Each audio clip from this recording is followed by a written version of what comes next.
Სამებით პირველ რიგში მინდა შევეხო იმ ძალიან მნიშვნელოვან საჭირო თემას, რომელიც ეხება ჩვენი საზოგადოების შვიდობიან, მაგრამ ძალიან პრინციპულ ბრძოლას მოღალატე კრიმინალთა რეჟიმის წინააღმდეგ, რომელიც ამდენი ხანია მიმდინარეობს და ყველას გვინდა რომ ეს ბრძოლა რაც შეიძლება მალე დამთავრდეს ქართველი ხალხის გამარჯვებით, მაგრამ ყველას უნდა კარგად გახსოვდეს და უნდა ვაცნობიერებდეთ, რომ შეუძლებელია ამ ბრძოლაში ჩვენ გავიმარჯვოთ, თუ მინიმუმ ორ მთავარ პირობას არ დააკმაყოფილებს ჩვენი პროტესტი და ქართული საზოგადოების ძალისხმევა არ დაეფუძნება პირველ ყოვლისა სიმართლის თქმას, გაცნობიერებას იმისა, რა არის თეთრი, რა არის შავი, რა არის რეალურად დღეს ჩვენი ქვეყნის საზოგადოების წინაშე პრობლემა და რა არის მეორე ხარისხოვანი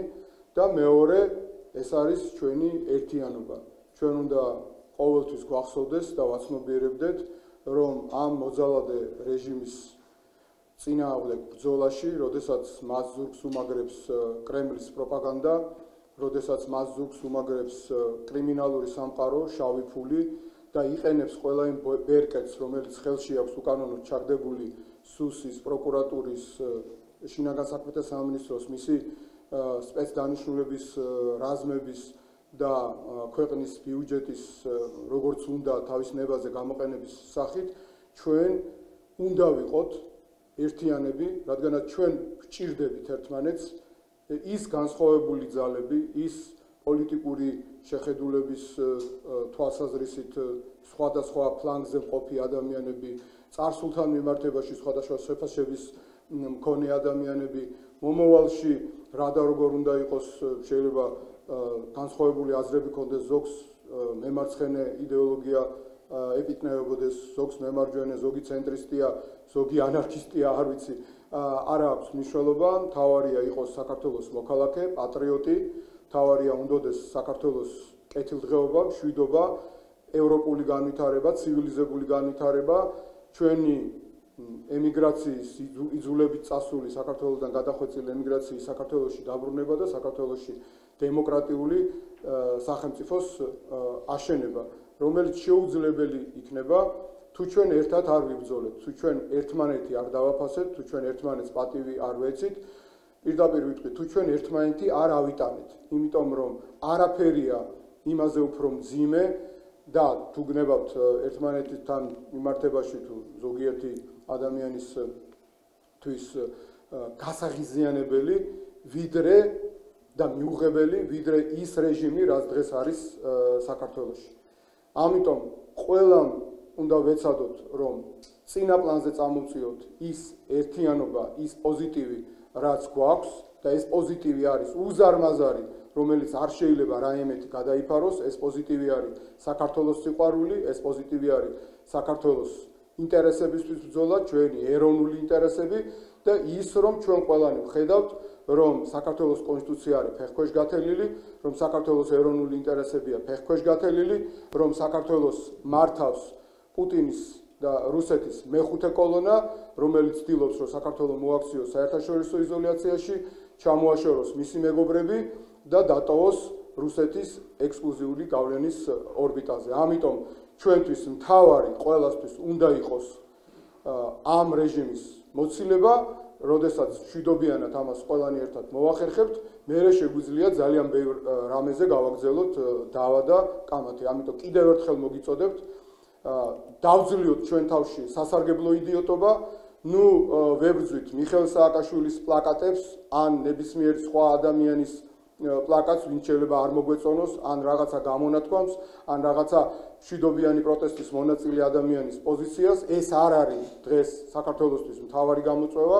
მთავარი გამოწვევა და პრობლემა არის მოღალატური კრიმინალური რეჟიმი, რომელიც დაუფლებულია ჩვენი ქვეყნის სახელმწიფო სადავეებს. ამიტომ თუ ამ ორ პრინციპს დავიცავთ, თუ ამ ორ პირობას შევასრულებთ, ეს არის საფუძველი იმისა, რომ ჩვენმა პროტესტმა, ჩვენმა ძალისხმევამ, ქართულმა საზოგადოებამ ამ მოღალატე და კრიმინალთა რეჟიმის წინააღმდეგ აუცილებლად გაიმარჯვოს და ჩვენ დარწმუნებული ვარ ამას მოვახერხებთ, დარწმუნებული ვარ ამას შევძლებთ და დარწმუნებული ვარ აუცილებლად გამემარჯვებთ.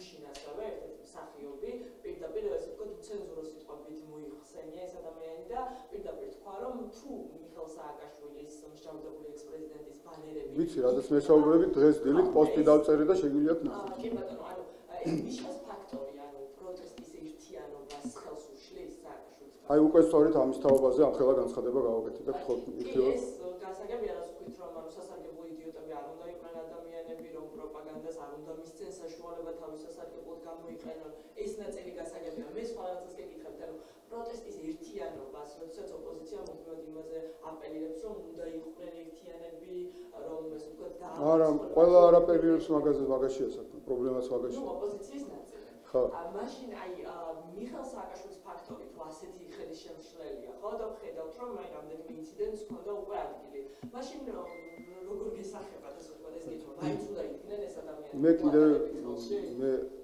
თელ შემი შესავალი სიტყვა სწორედ ამ თემას მეუძღვენი და თუ რახან მაინც მეკითხებით მე კიდევ ერთხელ არ მეზარება გაგიმეორებთ რომ არაფერი არ არის არც ერთი ჩვენთაგანისთვის იმაზე უფრო მიუღებელი ვიდრე არის ეს რეჟიმი ეს მოღალატური კრიმინალური რეჟიმი რომელიც მართლა კრიმინალური მეთოდებით მართავს ქვეყანას და მართლა ღალატობს ქვეყანას წაიკითხეთ კონსტიტუციის 78 მუხლი პირდაპირ არღვევენ უნამუსოდ უტიფრად არღვევენ აი ნახეთ ყველა მათი მოქმედება ვის ეწინააღმდეგებიან ვის უპირისპირდებიან ამერიკის შეერთებულ შტატებს უპირისპირდებიან ევროკავშირს ყველა იმ მეგობარს უპირისპირდებიან რომლითაც რო იტყვიან ამ 10 წლეულების განმავლობაში საქართველოს ხელისუფლებას კი არა სახელმწიფოებრიობას სული უდგას პირში იმიტომ რომ არა მათი ძალისხმევა რომ არა მათი მხარდაჭერა დაწყებული ხორბლის მოწოდებიდან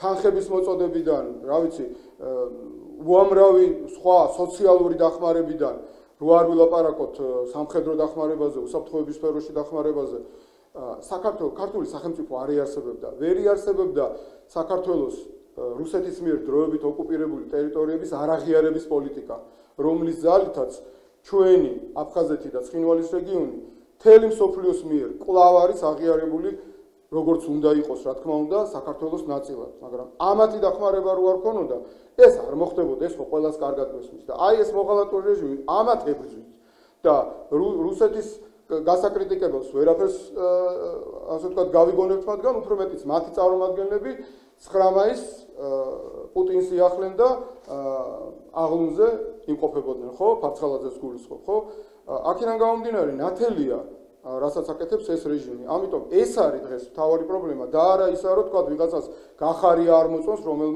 რომლის ბრძანებითაც ბავშვებს თვალი დათხარეს იქ გვერდზე დგას ბაჩანა შენგელია იქვე იმავე აქციაზე დგას მაკო გომური იქ დგანან ადამიანები რომლებაც უკანა პლანზე გადაწიეს ცხენა სალომე ზურაბიშვილის მიმართ რომელმაც თქვა რომ საქართველოს დაიწყო ომიო წარმოუდგენელი მცდარი განცხადებაა წარმოუდგენლად მამნებლური განცხადებაა ხო მაგრამ ვცდილობთ რომ ახლა თუ ადამიანი მეტნაკლებად მაინც სწორ პოზიციაზე დგას და ჩვენ ყველანი ერთად ვართ იმისათვის რომ მშვიდობიანად შევძლოთ ამ უბედურებისგან საქართველოს ხსნა ჩვენ მშვიდობიანად შევძლოთ საქართველოს ეს სცენი ეს ჭირი მოვაშოროთ ხო ჩვენ უნდა ავიტანოთ ერთმანეთი სწორედ კიდევ ერთხელ ამ სიტყვას გამოვიყენებ ჩვენ უნდა ავიტანოთ ერთმანეთი ჩვენ ჭირდებით ერთმანეთს ჩვენ ჭირდებით საქართველოს ჩვენ ჭირდებით საქართველოს გამარჯვებას ჩვენი ერთიანობა ჭირდება საქართველოს გამარჯვებას და იქ არ არის პრობლემა ამ შემთხვევაში პირველხარისხოვანი რომ გახარია დგას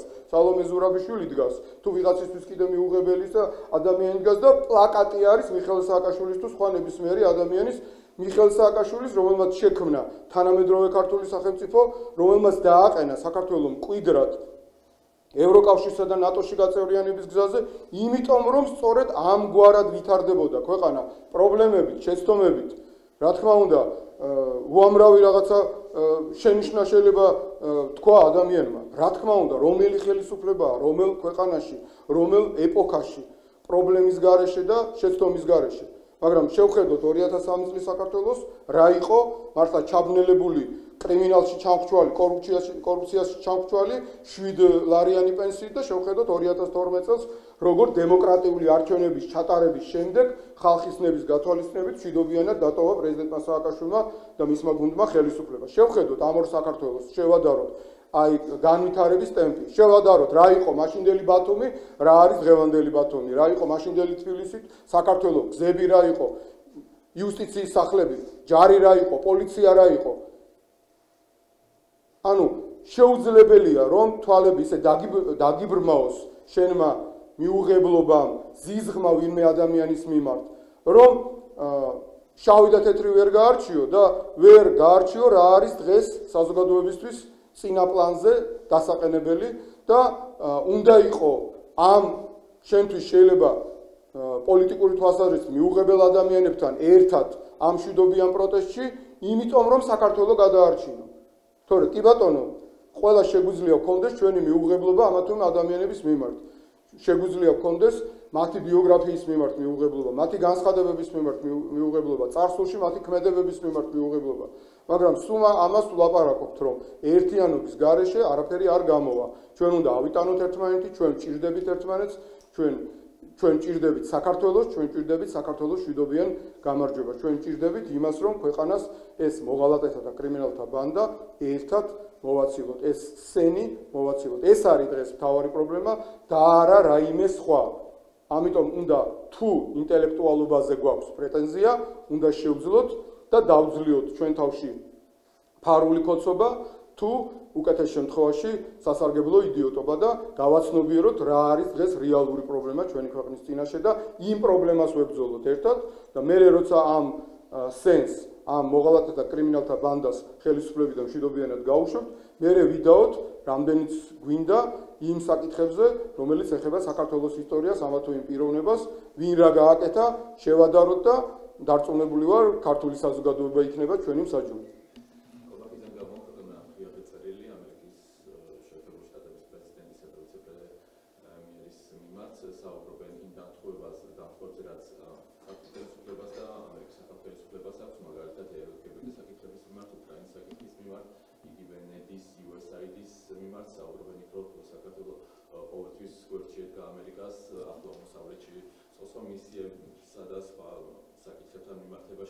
საუბრობენ აი ეს ბევრი დამთხევა გვაქვს და ამ პირობებში ახალი ხელისუფლება დუმს ცარიელი ფურცლიდან ახალი ურთიერთობის დაწყებაზე.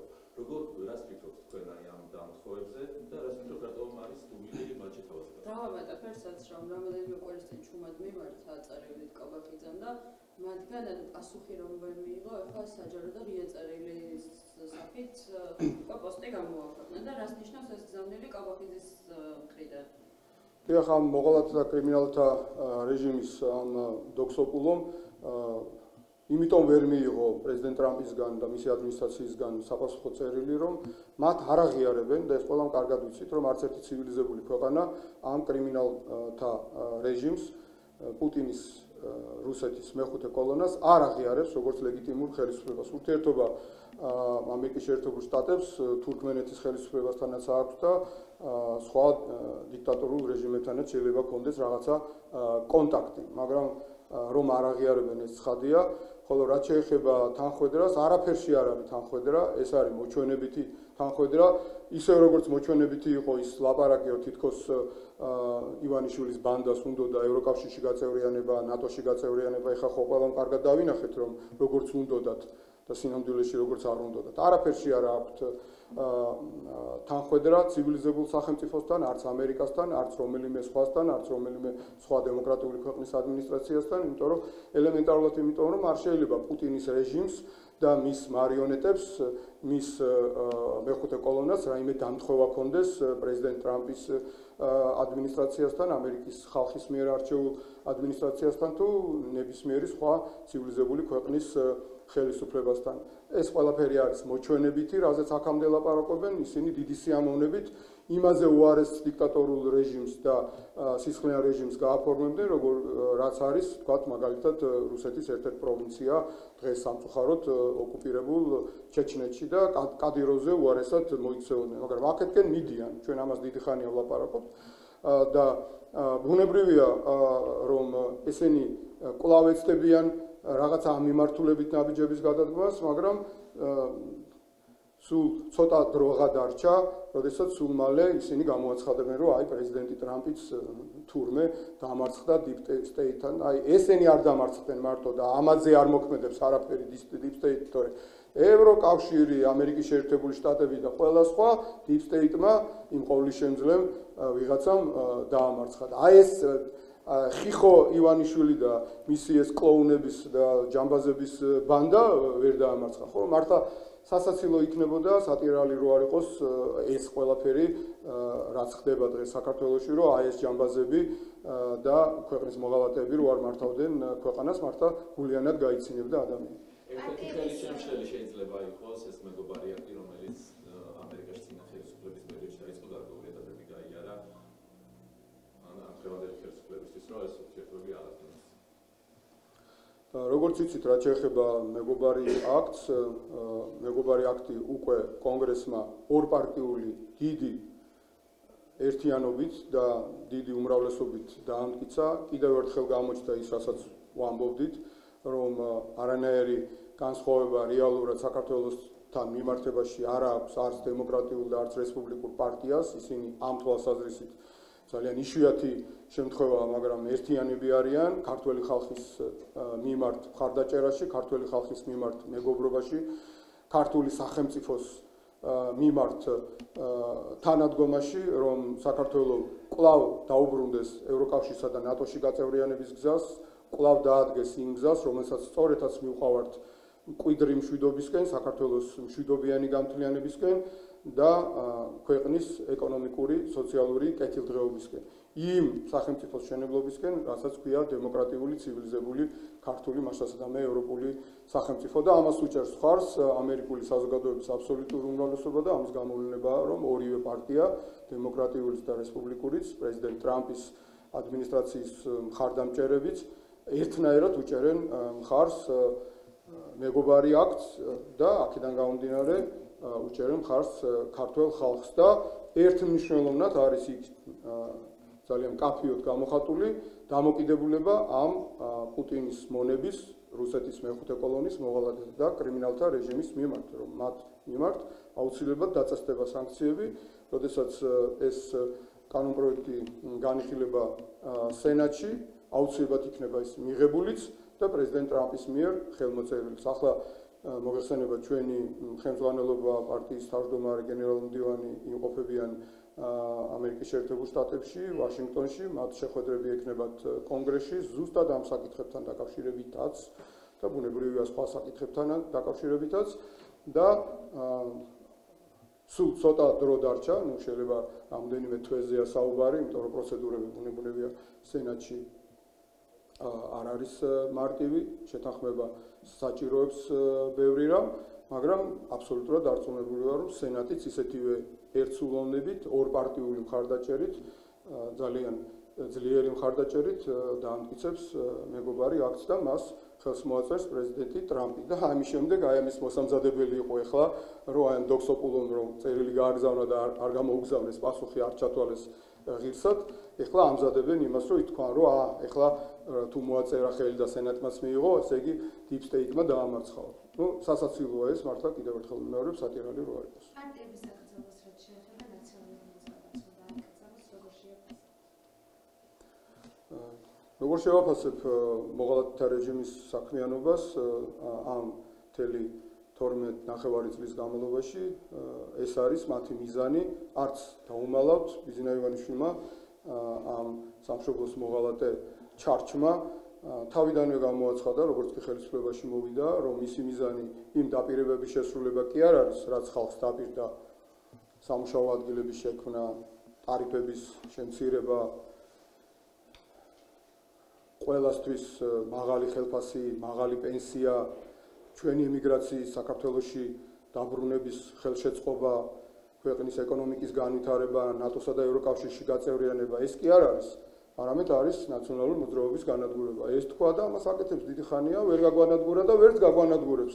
Რაღაცას რომ მოაწერონ ხელი და ქაღალდზე შეძლონ რაღაცის გაუქმება, ნაციონალურ მოძრაობას ვერ გაანადგურებენ, იმიტომ რომ ნაციონალური მოძრაობა არ არის მათ მიერ შეთითხნილი რაღაცა დოკუმენტი. ნაციონალური მოძრაობა არის მიხეილ სააკაშვილის ლიდერობით მებრძოლი პატრიოტთა გუნდი, რომელსაც გვაერთიანებს სამშობლოს იდეა, სამშობლოს ძლიერების იდეა, სამშობლოს ჩვენი ქვეყნის საქართველოს მშვიდობიანი განთლიანების იდეა, სამშობლოს წინსვლის იდეა, ევროკავშირსა და ნატოში გაწევრიანების იდეა, საქართველოს აყვავების, განვითარების, განათლების და ნორმალურ ცივილიზებულ სახელმწიფოდ ჩამოყალიბების იდეა. ამას ვაკეთებდით პრეზიდენტ სააკაშვილის მეთაურობით 9 წლის განმავლობაში, როდესაც ვიყავით ხელისუფლებაში, პრობლემებით, რა თქმა უნდა, შეცდომებით, მაგრამ აქეთკენ მიდიოდა ქვეყანა, ასე ვითარდებოდა და სწორედ ეს ვერ აიტანა პუტინმა,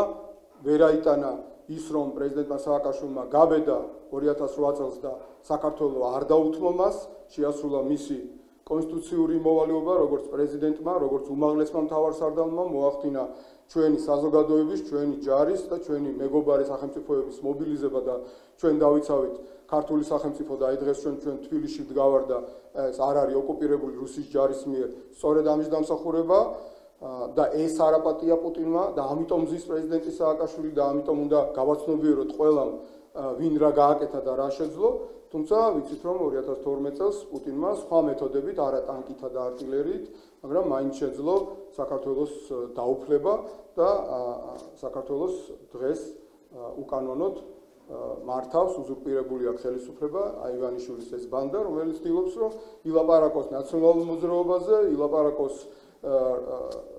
ათასგვარ სისულელეზე, კვლავ აწარმოოს ბინძური პროპაგანდა, ცილისწამებული პროპაგანდა ნაციონალური მოძრაობის მიხეილ სააკაშვილის ქართული სახელმწიფოებრიობის და ქართული იდეის წინააღმდეგ.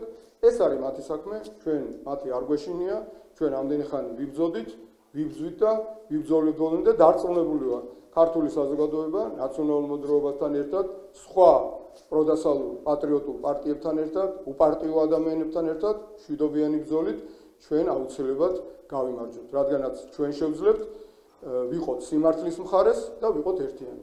ერთიანობით და სიმართლით აუცილებლად გავიმარჯვებთ.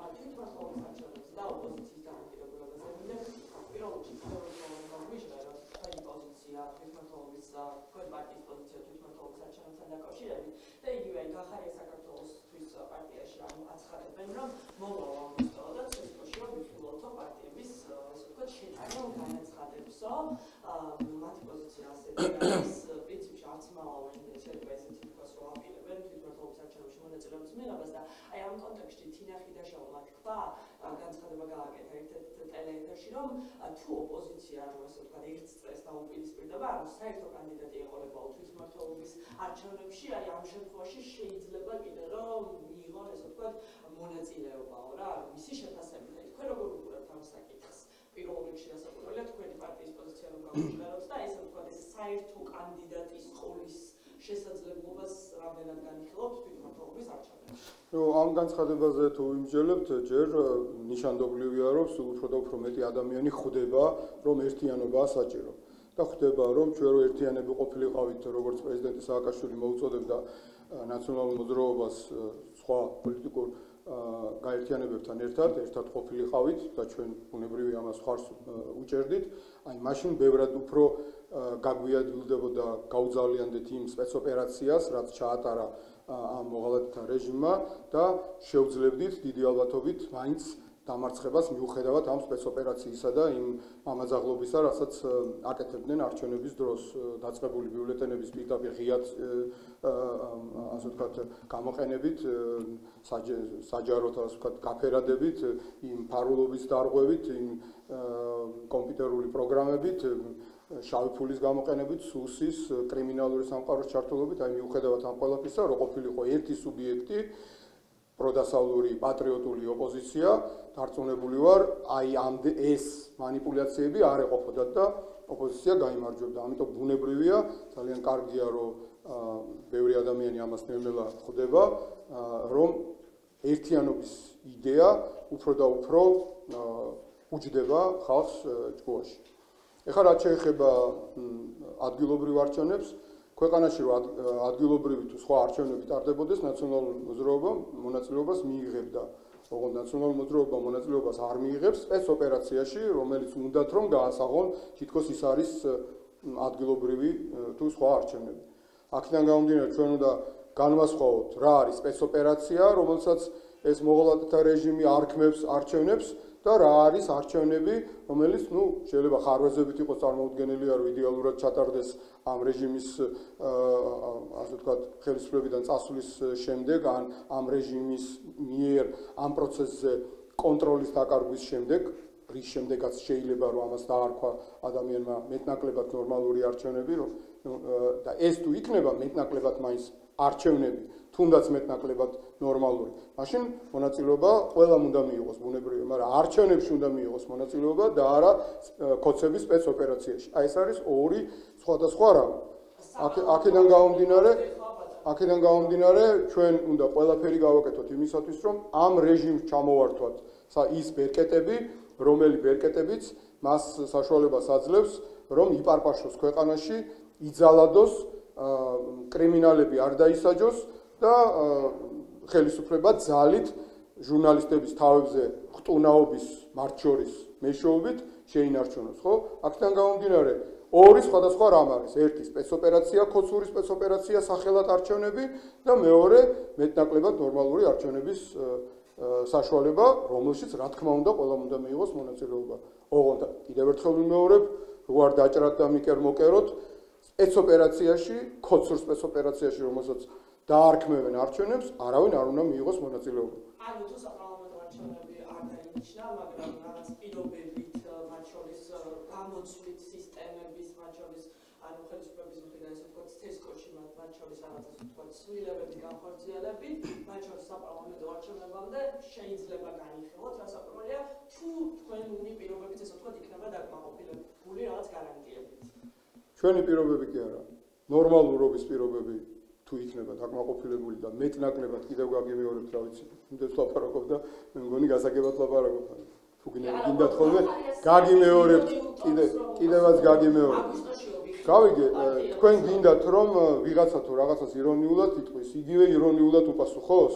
ეგრე ხო არ არის, ხო? ამიტომ იმ ირონიულ ტონს პასუხობ ისე, როგორც პასუხობ, ხო? ამიტომ ისე ხო არ უპასუხებ, როგორც მანდამაი თქვენ გინდათ ან ვინმე სხვას უნდა, ხო? ამიტომ ამ ტონზე ჩვენი ტონი არის ასეთი და ჩვენი პასუხი არის ასეთი, რომ კიდევ ერთხელ ვამბობ, რომ არ შეიძლება მონაწილეობა მიიღოთ სპეცოპერაციაში, ქორცულ სპეცოპერაციაში, რუსულ სპეცოპერაციაში, რომელიც უნდათ გაასაღონ არჩევნებში. ხოლო არჩევნებში, რომელიც შეიძლება ხარვეზიანიც იყოს, მაგრამ რომელიც შედგება მხოლოდ მას შემდეგ, როდესაც მოხდება გარკვეული სერიოზული ცვლილებები ამ რეჟიმის შიგნით, ამ რეჟიმის ხელისუფლებაში ყოფნასთან დაკავშირებით და შესაბამისად პირობები შეიქმნება, რომ სპეცოპერაციის ნაცვლად მართლა არჩევნები ჩატარდეს, მაშინ რა თქმა უნდა, ყველამ უნდა მიიღოთ მონაწილეობა, რისთვის ვართ პოლიტიკაში და რისთვის ვართ პოლიტიკური პარტია არის მოქალაქეთა გაერთიანება, რომლის მიზანია, რომელსაც აერთიანებს გარკვეული იდეები, გარკვეული შეხედულებები და რომლის მიზანია მოვიდეს ხელისუფლებაში ამ იდეების რეალიზაციისთვის, ხო? ჩვენი იდეები ყველა მიცის, რა არის ჩვენი იდეა, ნაციონალური მოძრაობის იდეა, მიხეილ სააკაშვილის იდეა. ეს არის განთლიანებული, ძლიერი, ერთიანი ქართული მაშასადამე ევროპული სახელმწიფო, ევროკავშირის წევრი, ნატოს წევრი, რომელიც მართლა იქნება მშვიდობიანი, რომელიც განვითარდება ძლიერად, როგორც ევროპული სახელმწიფო, ცივილიზებული სახელმწიფო, დემოკრატიული სახელმწიფო და სადაც ხალხი იქნება ბედნიერი, სადაც ხალხი ჩამოვა, დაბრუნდება ჩვენი ემიგრაცია და არ იქნება სურვილი, რომ გაიქცეს აქედან. ეს არის ჩვენი იდეა. ამიტომ ვართ პოლიტიკაში, ამიტომ ქვია პოლიტიკოსები. შესაბამისად, რა თქმა უნდა, ჩვენ თუ ვინმე არის დაინტერესებული, რომ არჩევნებში მიიღოს მონაწილეობა, ოღონდ არა სპეცოპერაციაში, ქოცურ სპეცოპერაციაში. ვართ ჩვენ და არის ყველა ნორმალური პოლიტიკური პარტია. ამბობდით ხოლმე რა? არ მივიღებთ მონაწილეობას ქოცების სპეცოპერაციაში, გაუგებარი რა არის. მივიღებთ და პასუხს არ ამბობთ ზუსტად. მივიღებთ ან არ მივიღებთ. სპეცოპერაციაში ამ ვითარებაში აი ეს რასაც ატარებს, რაც ჩაატარა წინა არჩევნებზე, რაც ჩაატარა, პასუხობთ. ჩვენ არ მივიღებთ მონაწილეობას სპეცოპერაციაში, რომელსაც ქოცები არქმევენ სახელს არჩევნები. გაუგებარია კიდე რამე? საქართველოს მთავრობის გამჭირვალობით ნოემბრის ადგილზე დასახელდა ევროპაში ეს შეფასება. ვის მიერ დასახელდა თუ ღმერთი გწამს? კი ბატონო. რა კი ბატონო? დემოკრატების ალიანსის საერთაშორისო შემფასებელი ცენტრის მიერ დასახელდა. რაღაცა NGO-s მიერ. არა, საერთაშორისო ორგანიზაცია ქვეყნის 111 კარგი, ახლა თქვენს ხო გეცინებათ არა ამას ლაპარაკობთ. საქართველოს თუ არ გეცინებათ, თქვენი პრობლემაა. საქართველოს სამწუხაროდ ისეთ ძიმე მდგომარეობაშია, რომ ყველა მიმართულებით, მედიის თავისუფლების მიმართულებით, დემოკრატიის მიმართულებით, მმართველობის მიმართულებით, კორუფციასთან ბრძოლის მიმართულებით, კრიმინალთან ბრძოლის მიმართულებით, ეკონომიკური პროგრესის მიმართულებით, ყველა მიმართულებით ჩამორჩება იმ სტანდარტებს, რა სტანდარტებიც ჩვენ გქონდა. აი ამ ბიძინა ივანიშვილის მოღალატეთა ბანდის სტანდარტი არის ის, რაც იყო შევარდნაძის დროს. სწორი გზიდან გადაგვახვევია სააკაშვილმა და ვარდების რევოლუციამ, გაიხსენეთ. აი ეს არის მათი სტანდარტი, როდესაც პოლიცია თანამშრომლობდა კრიმინალთან და თვითონ იყო საზოგადოებისთვის საფრთხის წყარო, როდესაც ჯარი არ ყავდა, პოლიცია არ ყავდა, საბაჟო არ ყავდა, საგადასახადო არ ყავდა, დენი არ ყავდა, არაფერი არ ყავდა, პენსია არ ყავდა, ხელფასი არ ყავდა, ეს არის მათი სტანდარტი და სწორედ ამისკენ აბრუნებენ საქართველოს. ყველა მიმართულებით სამწუხაროდ ნეგატივში წავიდა საქართველოს და ეს გვაღებთ ჩვენ. ეს არის პრობლემა. და არა რაღაცა ციფრები, რომლითაც შეიძლება ვიღაცამ იმანიპულიროს და რაღაცა სადღაც რაღაცა დაწეროს. მასე საქართველოს ეკონომიკაც იზრდებაო ამბობდნენ, მაგრამ აი შევხედოთ, საქართველოს ხალხისგან დაიცალა.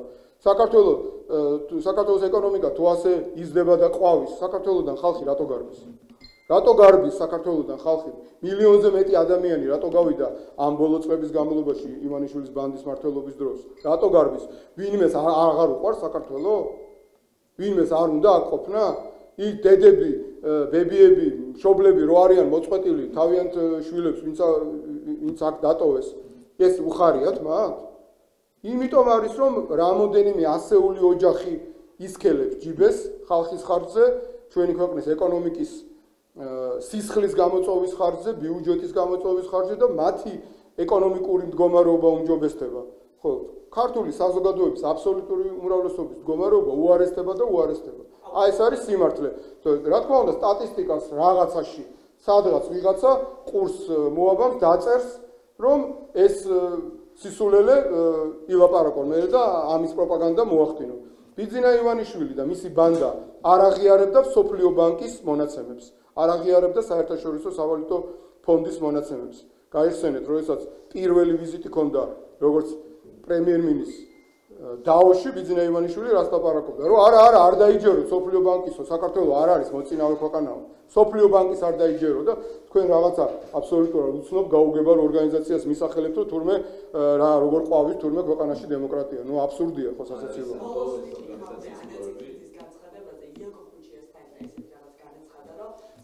ძალიან გთხოვთ რა არანაირი სხვა ადამიანების განცხადებები ჩვენ არ გვაინტერესებს. აქ არ ვდგავარ, იმიტომ რომ ვიღაცა პოლიტიკოსის, მოქალაქის, ნახევრად პოლიტიკოსის და ასე შემდეგ რაღაცა განცხადებები ვაკეთო, ეს საჭორაო ადგილი არის.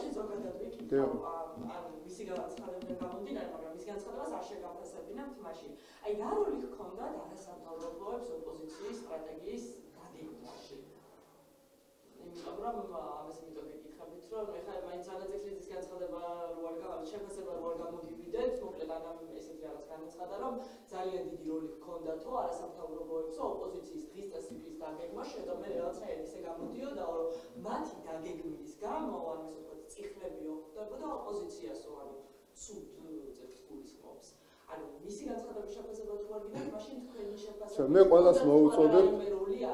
ყველას მოუწოდებ შეწყვიტოს ჭორაობა და შეწყვიტოს სასარგებლო იდიოტება ამ რეჟიმის ნებსი თუ უნებლიეთ სამსახური.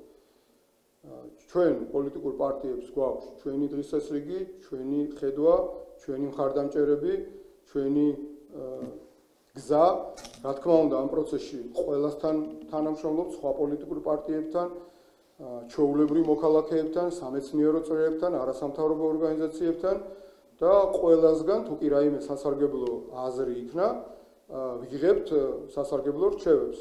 ამიტომ ნებისმიერ ადამიანზე შეიძლება თქვა, რომ აი ნებისმიერი ადამიანის აზრი გაიგო და თქვა, რომ აი ესა თუ ის აზრი ახდენს თუ არა გავლენას პარტიის პოზიციის ჩამოყალიბებაში. ყველა ადამიანის აზრი ახდენს გავლენას.